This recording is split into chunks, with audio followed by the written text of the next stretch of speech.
Olá pessoal, eu sou o professor Alex Mendes, professor de Economia e de Atualidades aqui da nossa Degrau Cultural, e nós temos uma dica de atualidades para você no dia de hoje.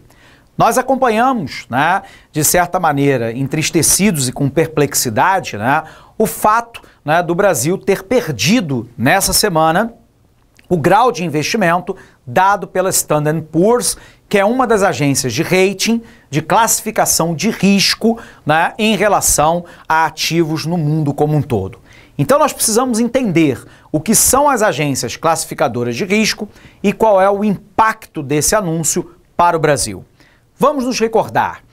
As agências de classificação de risco, elas foram criadas para tentar mensurar o risco econômico-financeiro, que também implica um risco político de calote por empresas e por países em todo o mundo. A tese é muito simples. Um investidor individual, um investidor institucional, um fundo de pensão ou um fundo soberano não tem condições de avaliar de maneira adequada, por exemplo, se o título soberano de um país, da dívida pública, como a do Brasil, tem lá uma solvência e liquidez adequada dentro do mercado que permite esse tipo de aplicação financeira. Ele não tem como saber isso de maneira correta em relação a um país, quanto mais em relação a uma empresa.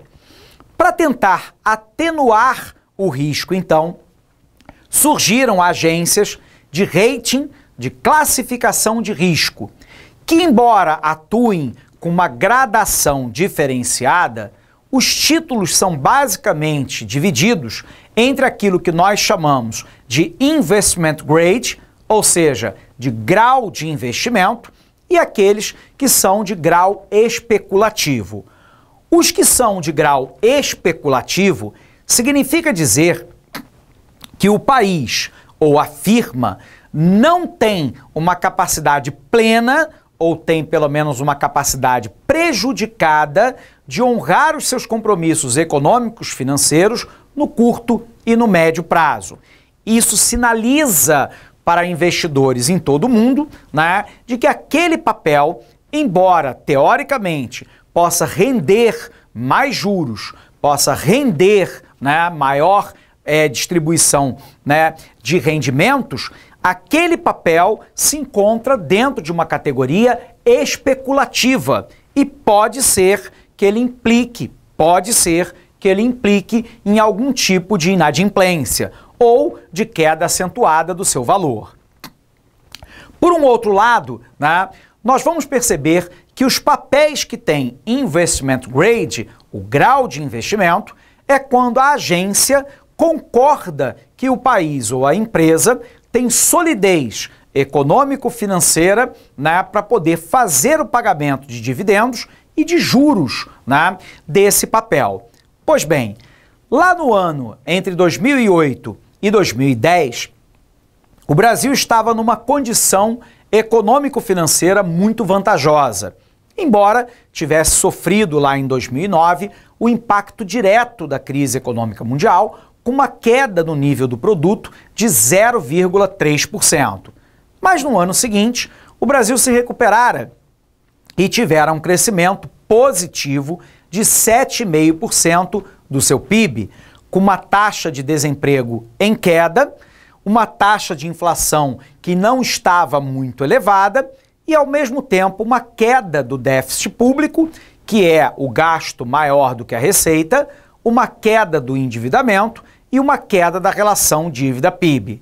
Resultado, as três maiores agências de rating, a Standard & Poor's, a Fitch e a Moody's, deram grau de investimento para o Brasil.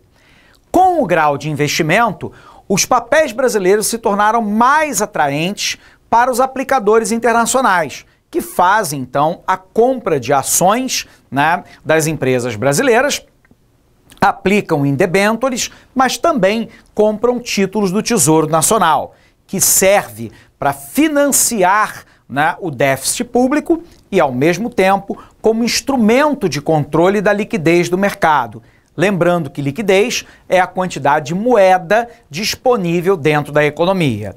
De lá para cá, a situação no Brasil piorou bastante, né? A crise econômica mundial impactou o Brasil de vez, o nível do produto vem caindo, a taxa de desemprego subindo, a inflação estourou o teto da meta de inflação, que era 6,5%.